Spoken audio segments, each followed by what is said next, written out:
Oi pessoal, tudo bem? A aula de hoje é de geometria analítica, em especial a circunferência, que é uma figura geométrica formada por todos os pontos que equidistam igualmente de um ponto fixo, chamado de centro. A essa distância entre o centro, cada ponto chamamos de raio, né? Ou seja, temos a circunferência lambda, né? E então essa circunferência é formada por um monte de pontos, né? Como o ponto A e o ponto B, né? Então a cada ponto dessa circunferência, a distância desse ponto até C é o raio, né? Então ele pode estar aqui, ele pode estar aqui, ele pode estar em qualquer lugar aqui. A distância dele até o centro vai ser a mesma, né? Então eles equidistam, né? Então a distância de A até C é igual à distância de C até B, né? Então esse é o raio da circunferência.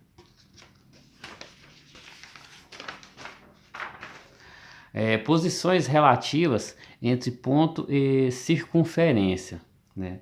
Temos a circunferência lambda, né, de centro C, e nessa circunferência, em cima dela tem um ponto P, né? Então a distância do ponto P até C é igual ao raio.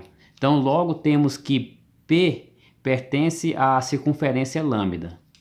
No segundo caso, o ponto P ele está fora da circunferência, mas do lado de fora da circunferência mesmo, não internamente, né?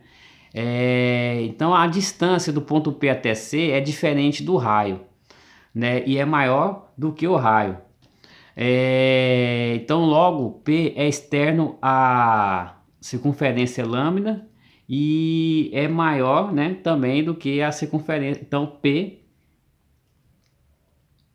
distância de P até C, maior do que o raio. No terceiro caso, temos o ponto P dentro da circunferência, né? Então a distância do ponto P até C, distância do ponto P até C, ela é menor do que o raio, né? Então P é interno à circunferência lambda. Posição relativa de reta e circunferência. Seja a circunferência lambda, né, de centro C com as coordenadas xc e yc, né, e raio r. No plano existem retas que intersectam a circunferência em dois pontos, retas que tocam a circunferência em um ponto, e tem retas que não intersectam a circunferência em ponto algum, né? Essas retas são chamadas respectivamente secantes, tangentes e externas à circunferência, né? Então tá. Temos aqui na figura que a reta S ela intersecta a circunferência em dois pontos, né? Então a reta S com a circunferência lambda tem dois pontos em comum. Então logo notamos que a reta S é secante à circunferência lambda, né? Então os pontos de intersecção de S da reta S com a circunferência lambda é o ponto S1 e S2, né? E na reta T, o ponto de intersecção com a circunferência lambda é o ponto T, né? E como tem apenas um ponto em comum, então a reta T ela é tangente com a circunferência lambda. E a reta U Já a reta U, né, que está destacada em azul, ela não toca a circunferência em ponto algum, né? Então ela não, quer dizer, a reta U, ela, quer dizer, gente, a reta U, quer dizer, a intersecção da reta U com a circunferência lambda é vazio.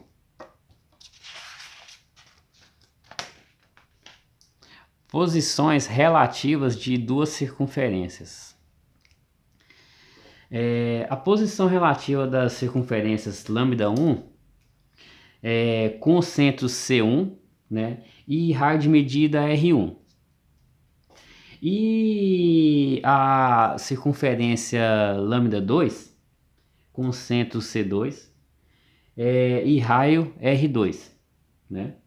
Pode ser determinada comparando-se a distância C1, C2, né, entre os centros com a soma R1 mais R2, né, ou com o módulo da diferença de R1 com R2, das medidas dos raios, né? Então, de acordo com a geometria analítica, são possíveis 5 casos distintos, né? Esse aqui é o primeiro caso.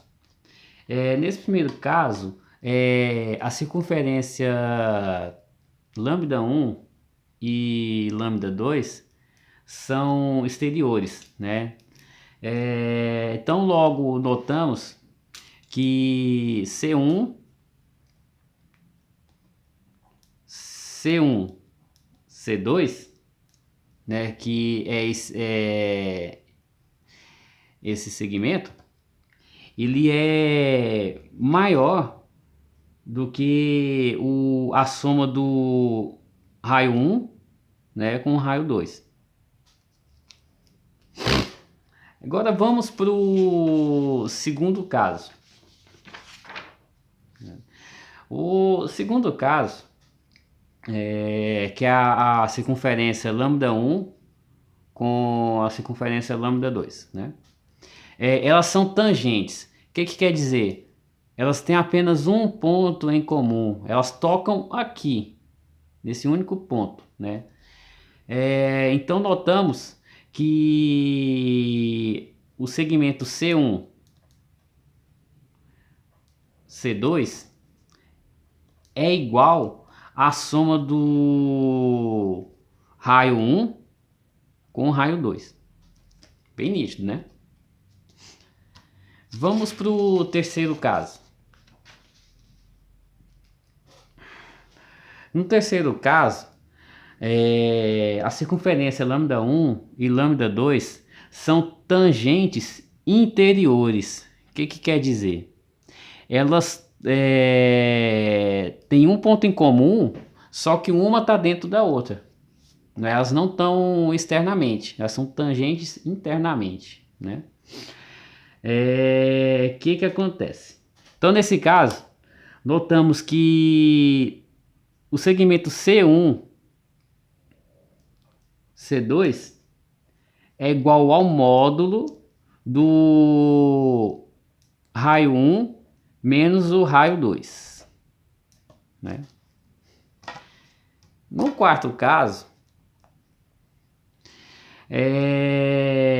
temos a circunferência lambda1 e lambda2, né?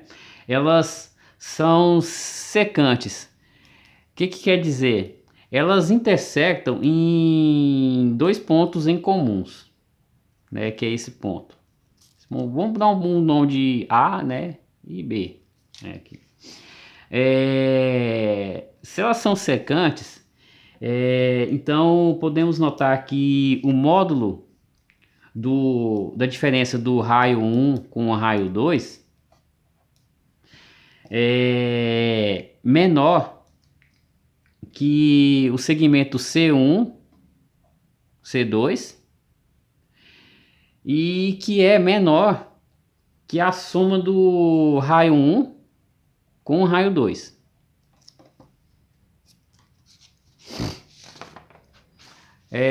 Vamos para o quinto caso. O quinto caso, a circunferência lambda 1 e lambda 2, né? Uma é interna à outra, né? Então, nesse caso, 0 é menor ou igual a o segmento C1, C2, que é menor que o módulo de R1 menos R2.